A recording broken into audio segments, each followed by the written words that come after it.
ang kontraktor, ang senador, mag-best friend sila ng tanan na mayor.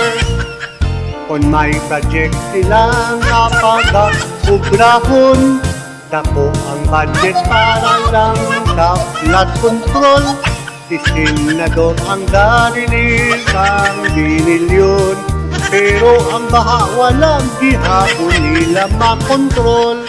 Ang kontraktor, ang senador, mag-best friend nila ng tanan na mayor. Sa amon lugar may maramo kang makitaan, mga project na walang sang katapusan. Ang hindi guba nga dala nila gid na tiltigan, para si DWH may obrahon gid lang. Kontraktor